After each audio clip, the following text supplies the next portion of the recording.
9장 1절에서 4절까지의 말씀은 이제 끝나고 오늘부터 5절부터 6절까지의 말씀으로 이제 말씀 전하도록 하겠습니다. 그동안은 깨닫는 마음, 보는 눈, 그리고 듣는 귀에 대해서 지금까지 설명을 해드렸습니다. 이제 오늘은 복음의 전달자라는 제목으로 말씀 전하도록 하겠습니다. 신명기 263번째입니다. 복음의 전달자. 우리 오늘 본문 말씀 다시 한번 읽고 하나님 말씀 듣도록 하겠습니다. 5절 6절입니다. 주께서 40년 동안 너희를 광야에서 인도하게 하셨거니와 너희 몸이 옷이 낡아지지 아니하였고 너희 발의 신이 헤어지지 아니하였으며 너희에게 떡도 먹지 못하며 포도주나 독주를 마시지 못하게 하셨으면 주는 너희의 하나님 여호와이신 줄을 알게 하려 하심이니라. 아멘. 하나님께서 이스라엘 백성들을 40년 동안 인도하실 때 오늘 말씀을 보니까 너희 몸에 옷이 낡아지지 않았다. 또 너희 발의 신이 헤어지지 않았다. 40년 동안 한 벌 가지고 다 입었다 그 얘기잖아요. 옷이 낡아지지 않았어요. 또 신발이 헤어지지 않았어요. 이거 하나님께서 우리를 인도하실 때 그렇게 인도하신다라는 거죠. 근데 이거를 좀 기억하셨으면 좋겠어요. 옷도 신발도 낡아지지 않았고 헤어지지 않았다. 우리 시편 말씀 가서 보겠습니다. 시편 105편입니다.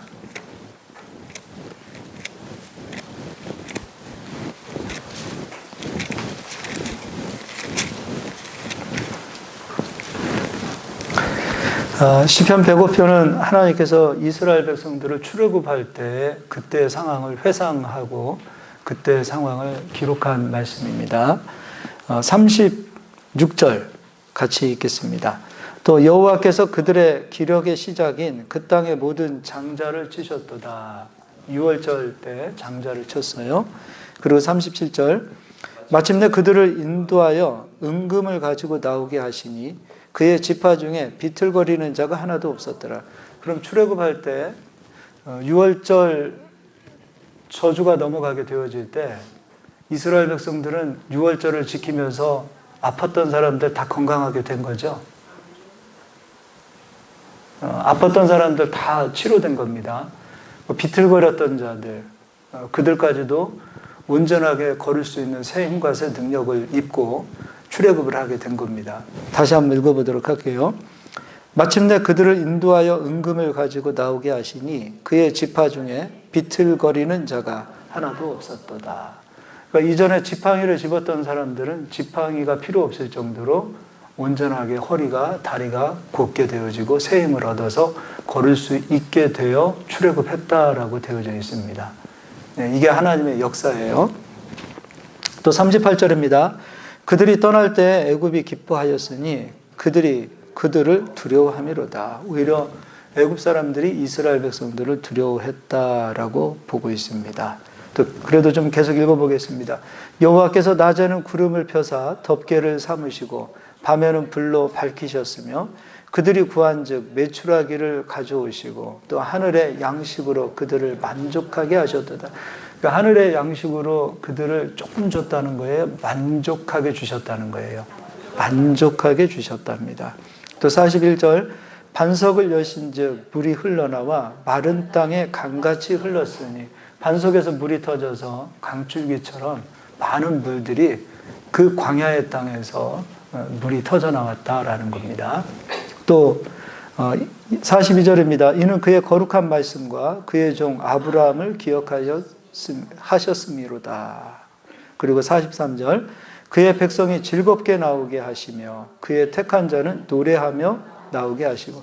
이스라엘 백성들이 나올 때 슬프게 나왔어요? 기쁘게 나왔어요? 기쁘게 나왔어요. 막 신난다 해서 나왔습니다. 지팡이를 버리고 아팠던 사람들, 기력이 없었던 사람들, 비틀거렸던 사람들 다 온전하게 되어서 나오게 되어지는 그 기쁨을 누린 겁니다. 이때 얼마나 행복했을까. 그 행복한 그 기쁨으로 이제 홍해바다를 건너게 되어집니다. 홍해바다를 건너게 되어졌을 때 홍해바닷가에 서서 출애굽기 15장에 보니까 이스라엘 백성들은 하나님 앞에 찬양하기 시작합니다. 구원의 노래, 기쁨의 노래, 감사의 노래, 감격의 노래, 얼마나 행복했을까요? 그 마음속에서 그 기쁨과 감사와 행복이 얼마나 넘쳤을까요? 그때 나오는 그 찬송을 이스라엘 백성들이 노래로 하나님께 찬송으로 올려드리고 있는 모습을 보게 됩니다.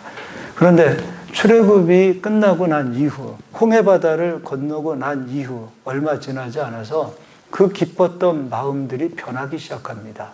어떻게 변하는가 보도록 하겠습니다. 출애굽기 15장입니다.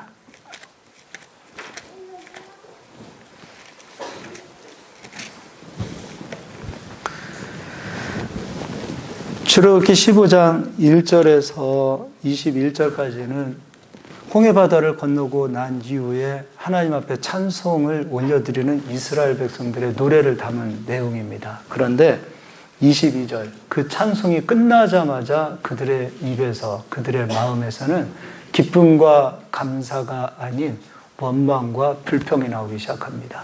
네, 무엇 때문에 그런가 한번 보도록 하겠습니다. 22절, 모세가 홍해에서 이스라엘을 인도하며 그들이 나와서 수르 광야로 들어가서 거기 사흘길을 걸었으나 물을 얻지 못하고 마라에 이르렀더니 그곳 물이 써서 마시지 못하겠으므로 그 이름을 마라라 하였더라. 백성이 모세에게 원망하며 이르되 우리가 무엇을 마실까 하며, 그럼 조금 전에 있었던 그 기쁨, 감사, 평안 그런 모든 마음이 갑자기 변해버렸어요. 그리고 그 마음이 어쩜 그렇게 원망하는 마음, 불평하는 마음, 그렇게 바뀌었어요. 어떻게 이렇게 사람 마음이 이렇게 쉽게 바뀔까요? 지금 15장은 1절에서부터 마지막 절까지 차라리 그냥 찬송으로 다 끝내놨으면 좋을 텐데, 찬송이 다 끝나자마자 마라에 가서 물이 쓰다라는 이유로 하나님 앞에 원망을 했습니다. 찬송과 원망이 15장에는 같이 들어가 있습니다. 제가 이 성경을 좀 제 입장에서라면 15장 전체를 다 찬송으로 놓았으면 얼마나 좋았을까. 이건 제 입장입니다. 근데 하나님께서는 어떤 의도로 15장에는 찬송도 놓았고 이스라엘 백성들의 원망도 놓았을까. 우리에게 교훈을 주시는 거죠. 우리의 그 기쁨을 유지하고 감사함을 유지하고 우리 마음의 평강을 유지하고 하나님 주신 그 은혜를 유지하는 것, 이게 얼마나 귀한 일인지 저도 신앙생활을 해보면 알겠더라고요. 이거 하는 것이 영성이에요. 저는 어떤 것이 영성이냐라고 물어본다면 바로 이 마음의 상태를 유지하는 것이 바로 영성이라고 생각해요. 아무리 기도를 열심히 해도 조금 전에는 찬양하고 뜨겁고 감사했던 사람이 조그마한 것으로 불평하고 원망하게 되어질 때 그 사람은 아직 영성이 되지 않은 거죠. 이제 내년에 인도네시아 갈 텐데 무지 덥습니다. 이제 가면 이제 거기서 성격들 다 나올 거예요. 영성이라는 것은 그런 데 가서 다 드러나는 겁니다. 우리는 영성 있는 사람들이 됐으면 좋겠어요. 그런데 15장, 16장, 17장 다 불평하는 얘기들만 나와요. 한번 좀 읽어보도록 하겠습니다. 16장 1절, 2절도 2절 읽어볼게요. 이스라엘 자손 온 회중이 그 광야에서 모세와 아론을 원망하여, 이들이 원망하는 이유가 다른 거 아니에요. 아까는 하나님께서 만족하게 주셨다고 하셨는데도 불구하고 이들은 3절 읽어보겠습니다. 이스라엘 자손이 그들에게 이르되 우리가 애굽 땅에서 고기 가마 곁에 앉아 있던 때와 떡을 배불리 먹던 때에 여호와의 손에 죽었더라면 좋았을 것을 너희가 이 광야로 우리를 인도해내어 이 온 회중이 줄여 죽게 하는도다. 애굽 땅에 있었을 때는 고기도 먹었는데 지금 그 지긋지긋한 애굽 땅에서 건너왔거든요. 구원을 받았거든요. 그런데 지금 1년이 지난 그런 상황도 아니에요. 둘째 달 15일이에요. 3개월도 되지 않은 상황이에요. 출애굽한 이후에 이스라엘 백성들의 마음이 이렇게 변해버렸습니다. 홍해바다를 건너왔어요. 애굽의 10가지 재앙 가운데 이스라엘 백성들은 하나도 하나님께서 머리털 하나, 손끝 하나, 발끝 하나 하나님께서 저주 내리지 않으셨어요. 다 애굽 사람들만 받은 저주예요. 그걸 보고 체험하고 경험하고 온 이스라엘 백성들. 그리고 시편의 오늘 고백에 보니까 비틀거리는 자들 하나도 없이, 아팠던 사람들, 유월절을 지키고 나니까 벌떡 기력이 생기고 회복되어지고, 허리가 굽었던 사람들, 무릎이 아팠던 사람들, 지팡이를 집었던 사람들까지도 다 고침을 받고, 비틀거리는 자 하나도 없이 지금 홍해바다를 건너온 그들이 입에서 하나님께서 우리를 구원하신 것을 잊어버리고 애굽을 추억하고 애굽과 하나님의 은혜를 비교하고 있어요. 하나님이 속이 탈까요? 안 탈까요? 근데 제일 속 타는 사람은 누굴까요? 모세죠. 모세는 속 타는 거죠. 자, 그러면 이제 17장은 어떨까요? 17장도 1절, 4절로 가서 읽어보겠습니다. 먹을 것 때문에 원망했고, 이번에는 17장 1절, 이스라엘 자손의 온 회중이 여호와의 명령대로 신 광야에서 떠나 그 노정대로 행하여 르비딤에 장막을 쳤으나 백성이 마실 물이 없는지라. 이 르비딤이라는 뜻이 휴식처예요. 근데 휴식처라는 르비딤에 왔는데 물이 없는 거예요. 어떤 의미에서 기대하고 왔을 거예요. 휴식, 안식, 좀 편안한 것을 기대하고 왔는데 막상 가보니까 물이 없는 거예요. 거기서 또 불평하기 시작해요. 그래서 이 불평 가운데 2절 같이 읽겠습니다. 백성이 모세와 다투어 이르되 우리에게 물을 주어 마시게 하라. 모세가 그들에게 이르되 너희가 어찌하여 나와 다투느냐? 너희가 어찌하여 여호와를 시험하느냐? 3절, 거기서 백성이 목이 말라 물을 찾으매 그들이 모세에 대하여 원망하여 이르되 당신이 어찌하여 우리를 애굽에서 인도해 내어서 우리와 우리 자녀와 우리 가축이 목말라 죽게 하느냐? 이제는 막 원망하죠. 막 이를 갈죠. 너 때문에 우리가 애굽에서 나와서 이 고생하는 거 아니냐? 너가 없었으면, 모세 네가 없었으면 우리 그냥 애굽에서 살았을 텐데 왜 우리에게 전도해가지고 예수님 믿게 하고 그 얘기하고 있는 거예요. 구원의 은혜를 다 잊어버렸어요.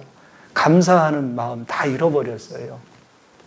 하나님 주시는 그 구원의 기쁨과 능력을 다 잃어버리고 이 삶에 지치다 보니까, 먹고 사는 것 문제에 부딪히다 보니까, 현실적으로 먹는 것, 마시는 것, 입는 것, 이 문제에 부딪히다 보니까 하나님 우리에게 구원해 주신 구원의 은혜와 기쁨과 능력은 다 잃어버리고 가장 육체의 기본적인 먹는 것, 마시는 것, 입는 것, 이것 때문에 하나님을 원망하고 불평하고 구원해 주신 그 감격을 다 잃어버리는 거예요.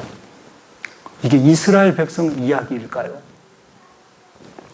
이게 이스라엘 백성의 이야기냐 이거예요. 이게 이스라엘 백성들이 지금 이런 마음으로 바뀌게 되었다는 거죠. 우리도 그럴 수 있다고 생각해요. 구원을 얻었습니다. 하나님의 은혜를 받았습니다. 우리가 갚을 수 없는 은혜를 받은 거예요. 그 큰 사랑을 우리가 받은 거예요. 그런데 그 큰 사랑은 뭐 쉽게 잊어버리는 이유가 어디에 있는가?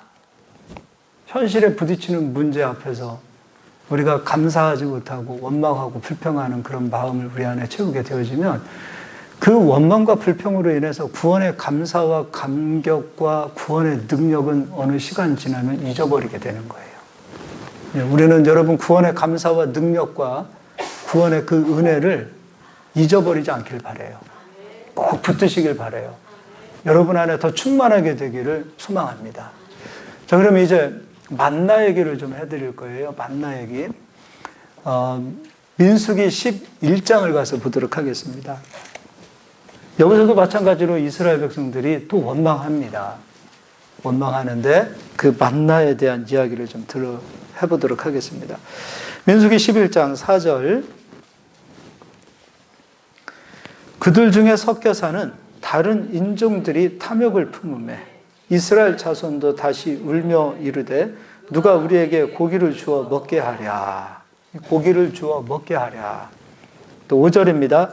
우리가 애굽에 있을 때에는 값없이 생선과 오이와 참외와 부추와 파와 마늘들을 먹은 것이 생각나고. 자, 이 사람들 거짓말하는 거 보세요.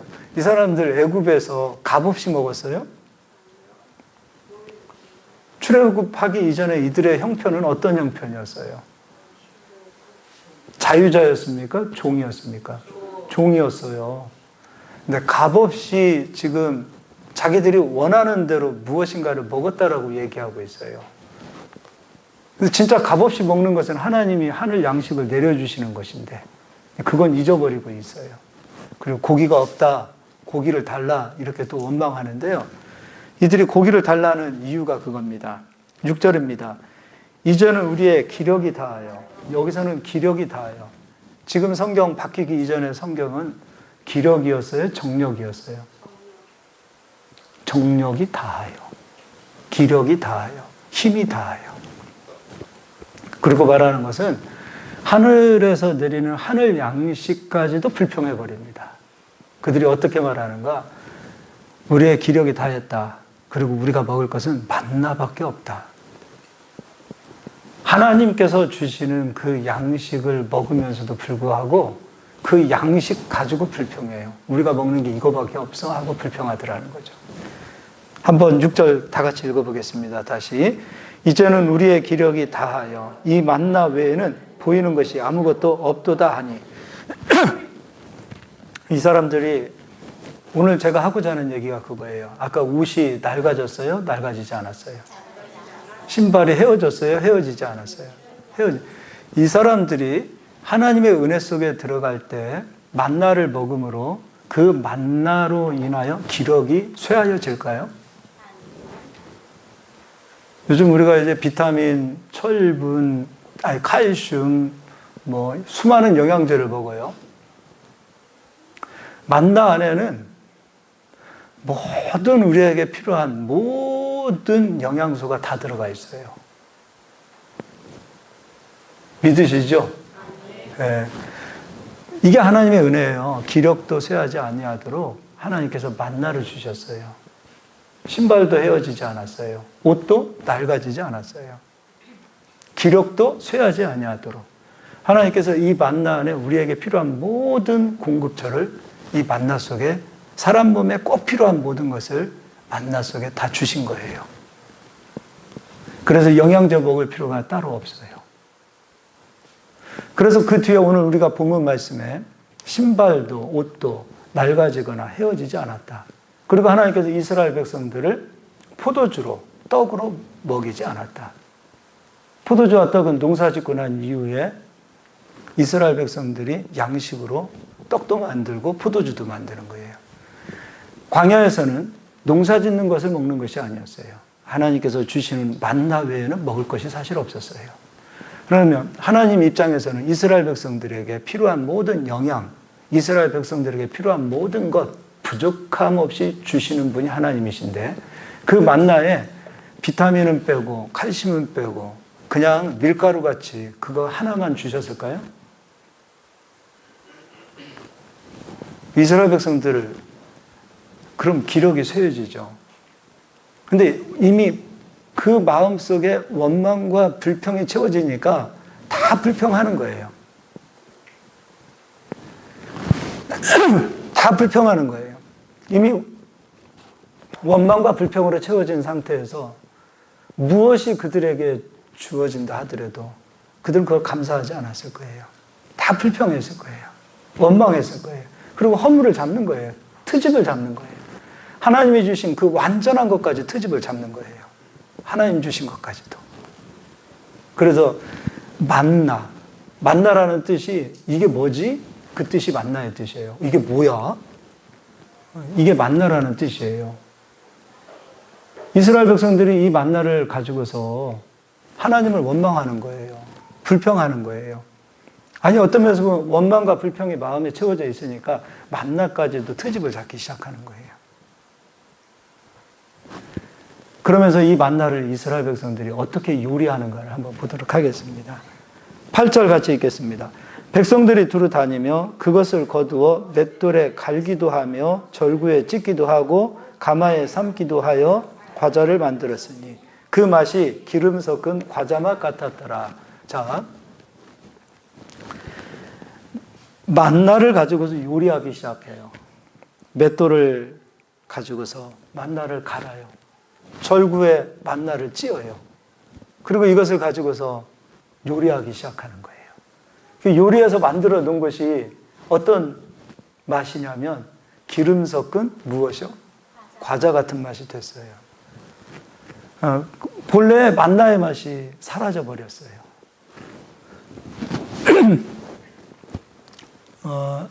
기름 섞은 과자 여러분, 오늘도 먹고 내일도 먹고 1년 365일 기름 섞은 과자를 먹으면 입에서 뭔 냄새가 나는 거예요? 기름 냄새 나는 거예요. 그럼 본래 만나 맛은 어떤 맛이었는가를 보도록 하겠습니다. 출애굽기 16장입니다.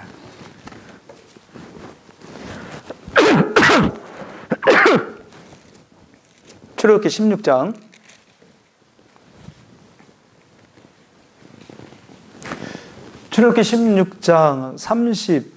31절입니다. 우리 조준성 집사님이 꽈배기집을 하세요.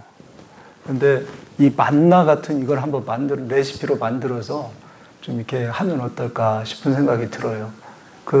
예전에 요르단을 가니까 만나 같이 생긴 과자가 하나 있더라고요. 그래서 이거 예전에 만나였을까? 기름 섞은 과자처럼 꿀에 버물러 놓은 그런 어떤 맛있는, 굉장히 맛있더라고요. 그래서 이거 한번 좀 개발해서 이렇게 내놓으셔도 장사가 잘 되지 않을까, 잘 팔릴 것 같은 느낌이 듭니다. 예, 원래 이 만나의 본래의 맛은 어떤 맛이었는가? 31절 같이 읽겠습니다. 이스라엘 족속이 그 이름을 만나라 하였으며 가시같이 희고 맛은 꿀 섞은 과자 같았더라. 제가 이스라엘에서 가시를 조금 구해왔어요. 굉장히 작아요. 그러니까 가시같이 둥글다라는 거죠. 그리고 희고 맛은 꿀 섞은 과자 같더라. 근데 이 꿀 섞은 과자가 시간이 지나면서 요리를 하게 되어지고 그것을 이스라엘 백성들 임의로 만나를 가지고 어떤 면에서 보면 자기들 입맛에 맞는 그런 만나를 만들어냈습니다. 그때의 맛은 꿀 섞은 과자의 맛이 아니라 기름 섞은 과자의 맛으로 바뀌게 됩니다. 원망과 불평의 마음으로 하나님이 주신 것을 가지고 갔을 때 오히려 그것이 본래의 맛을 잃어버리게 하고 본래의 맛은 사라지고 의도치 아니한 오히려 처음 맛을 잃어버리는, 하나님의 말씀은 꿀이라고 했는데 본래 이 맛 자체를 잃어버리게 만드는 그런 현상이 이스라엘 백성들의 원망과 불평에서 만들어진 겁니다. 자, 이제 이 얘기를 우리에게 이제 적용을 하도록 하겠습니다. 요한복음 6장입니다.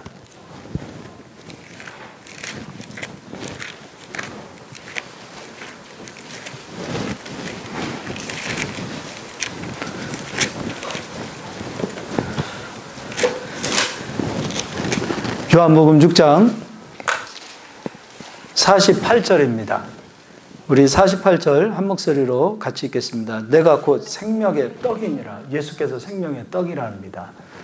예수님께서 생명의 떡이다라는 것은 예수님의 생명의 말씀을 가리키는 건데요. 49절 너희 조상들은 광야에서 만나를 먹었어도 죽었거니와 이는 하늘에서 내려오는 떡이니 사람으로 하여금 먹고 죽지 아니하게 하는 것이니라. 나는 하늘에서 내려온 살아있는 떡이니 사람이 이 떡을 먹으면 영생하리라. 내가 줄 떡은 곧 세상의 생명을 위한 내 살이니라 하시니라. 예수님 주시는 생명의 떡, 살은요 복음입니다. 예수님께서 이루어 놓으신 복음이에요. 생명의 말씀입니다. 그럼 우리는 이 생명의 말씀을 받은 자입니다. 이 생명의 말씀을 받은 우리들이 되어지는 거지요. 우리가 신앙생활 처음 하게 되어지면 어떤 말씀을 받아도 은혜를 받습니다. 그냥 성경 하나만 놓고 보아도 은혜를 받습니다. 시간이 점점 지납니다. 우리가 세상을 살면서 우리 마음속에 본의 아니게 독초와 쓴뿌리들이 생기기 시작합니다. 먹고 사는 문제, 물질적인 문제, 이 세상 살아가는 그 여러 가지 문제들 속에서 우리 마음에 하나님 주신 그 감사와 그 평강과 은혜와 능력들은 시간 지나면 사라지고 어느 순간에 세상 사람으로 우리가 변화되어지는 현상들, 내가 세상 사람인지 그리스도인인지 나도 모를 정도의 어느 순간 정체성이 흔들리는 그런 상황이 되었을 때, 처음 은혜 받았을 때는 2시간, 3시간, 4시간 예배 드려도 기쁨이었는데, 어떻게 된 게 시간이 점점 지나면서 예배 시간이 길면 그것 때문에 불평하게 되어지고, 설교가 조금만 길어지면 그것 때문에 마음이 괴롭고,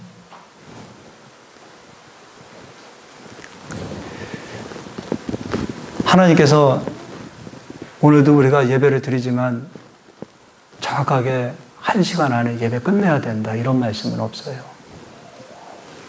근데 어느 순간부터 우리가 다 정해놔요. 예배의 기준도 우리가. 이게 정말 하나님 받으시는 예배인가?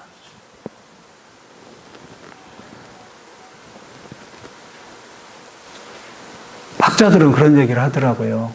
설교 시간이 25분이 넘어가면 사람이 집중을 하지 못한답니다. 그래서 설교는 25분에 끝내야 된다고 합니다. 근데 제가 봤을 때 그렇지 않습니다. 정말 성령 받은 사람들은 성령으로 말씀하시는 그 말씀을 들을 때 3시간, 4시간, 5시간도 10분 같고 20분 같고 30분 같습니다. 그렇지 않습니까? 어느 순간부터 우리가 변하기 시작하는 거예요. 생명의 말씀, 사람이 떡으로만 사는 것이 아니요, 하나님 입에서 나오는 말씀으로 산다. 우리에게 그 말씀을 주기 위해서 육신이 되어 이 땅에 오신 예수 그리스도는 우리에게 생명의 말씀, 떡을 주시는데, 어느 순간부터 우리는 그 떡을 요리하기 시작합니다. 요리하는 거예요. 그래서 절구에 찍기도 하고,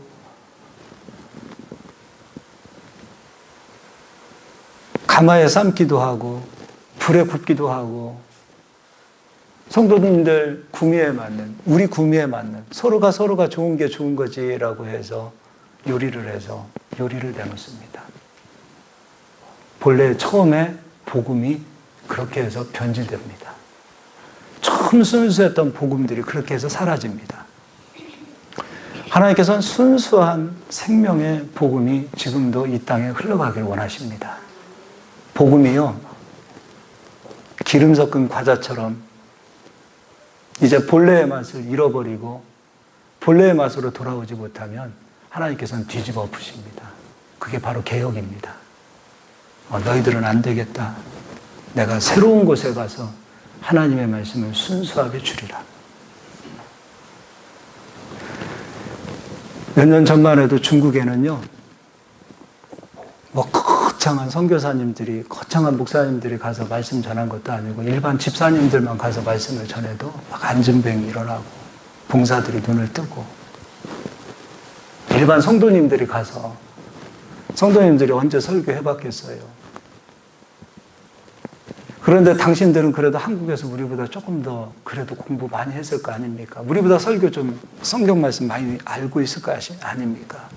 그들이 가서 말씀 전해도 그런 충만한 능력과 은혜들이 나타났습니다. 왜 그랬을까요? 그들은 그래도 그때만 해도 순수한 자들이었어요. 근데 중국 교회도 이제는 돈이 들어갔답니다. 물질이 보이기 시작하는 거예요. 이제는 그런 역사들이 점점 식어진답니다. 3일길을 걸어서 말씀 들으려고 집회하는 곳을 찾아왔던 중국교회. 우리 한국교회도 그러지 않았나요, 예전에? 막 10리 길, 20리 길을 도시락 싸가지고 다니면서 집회한다 그러면 그 은혜 받으려고 그렇게 찾아다녔던 그 순수함. 그때는 1시간 설교하고 끝나려고 하면 조금 더 그렇게 외쳤던 그들. 지금처럼 목사님들이 박사학위를 받고 대학원에 다니면서 수많은 그런 연구서적, 지금은 목회하기 어떤 면에서 잠깐 편하지 않은가 싶어요. 그런 목사님들 거의 없었어요. 그냥 오직 성경책 하나 가지고 성경 보시고 기도하시고, 그리고서 하나님 말씀 전했던 자들이 바로 그때 시절의 목사님들이었어요. 세련됨이 있었을까요? 그래도 불구하고 그때는 그런 역사들이 나타났어요.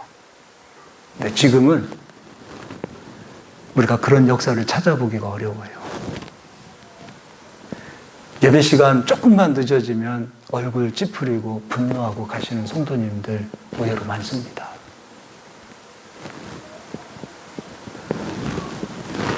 제가 아는 목사님은 오늘 이 시간이죠. 지금 12시 넘어갔는데요. 12시 10분 되면은 저 뒤에서 목사님한테 사인을 줍니다. 설교 끝내라고. 누구를 막는 것인가? 정말 안타까운 거예요. 그러니까 복음이 얼마나 우리가 많이 변질되어지는지 모릅니다. 처음 본래 그 순수했던 복음은 이제 거의 사라져가고 있는 이 시대. 이제는 말씀이 기름 섞은 과자처럼 말씀을 들어도 이제는 질리는 그런 상황에 그런 우리가 시대에 살고 있습니다. 여러분, 말씀이 회복되어진다는 것은요, 본래의 순수한 복음을 들을 수 있는 귀가 열려야 됩니다. 그래서 듣는 귀는 지난 시간에 끝나는 것이 아니라 이번 주에도 같이 연결이 되는 겁니다. 순수했던 본래의 그 복음, 이것을 여러 가지 요리를 해서 믹스해가지고서 성도님들에게 구미에 맞는 요리를 주는 설교가 아니라 정말 순수했던 성경 말씀 그 자체의 복음을 들을 수 있는 귀가 우리 가운데 회복되어질 수 있기를 소망합니다. 오늘 말씀 제목이 복음의 전달자입니다. 왜 복음의 전달자인가? 설교자는 요리사가 아닙니다. 하나님의 말씀을 요리해서 여러분들에게 먹이는 자가 아닙니다. 저는 그 마음으로 설교하고 있어요. 저는 설교자가 아니에요. 제가 설교를 만들어서 오는 건 아니에요. 설교의 요리사는 성령님이십니다. 책 보고 나오는 설교가 아닙니다. 기도하고 나와야 됩니다. 성령께서 오늘 어떤 말씀을 주시는가? 성경을 읽을 때도 성령님, 이 성경을 제가 깨닫지 못하는데 이 성경을 열어주시옵소서. 성경 위에 다른 것이 필요 없습니다. 오직 성경입니다. 그래서 저는 강단에 올 때 성경만 가지고 옵니다. 혹시라도 성경 위에 제가 다른 것을 전할까 봐 오직 성경만 전합니다. 그리고 성경만 전달하는 요리사가 아니라 웨이터입니다. 저는 웨이터입니다. 요리사는 성령님이세요. 그 식당 주인은 우리 하나님이시고요. 그리고 생명의 말씀은 예수 그리스도시고요. 성령께서 정말로 우리 성도님들을 먹이시고자 하는 그 말씀을 요리하셔서 저에게 주시면 저는 이 요리를 여러분에게 가져다 드리는 웨이터예요. 웨이터. 저를 웨이터라고 불러주시기 바랍니다. 네. 나이트클럽 가서 웨이터 부르지 마시고 저를 웨이터라 부르는 심정으로 우리 목사님은 웨이터야. 맞습니다. 전 웨이터입니다. 하나님의 말씀을 여러분에게 전달해주는 웨이터입니다. 복음의 전달자입니다. 제가 요리사가 아닙니다. 제가 설교를 만들어서 여러분에게 가져다 드리는 자가 아닙니다. 있는 말씀, 본래 성경 말씀, 순수한 생명의 복음, 그 복음을 최대한 여러분에게 변질시키지 않고 요리하지 않고 있는 그대로 여러분에게 가져다 드리고자 하는 요리사가 아니라 웨이터에 불과한 자입니다. 바울은 이것을 이렇게 이야기합니다. 고린도전서 5장 읽어보고 마치도록 하겠습니다.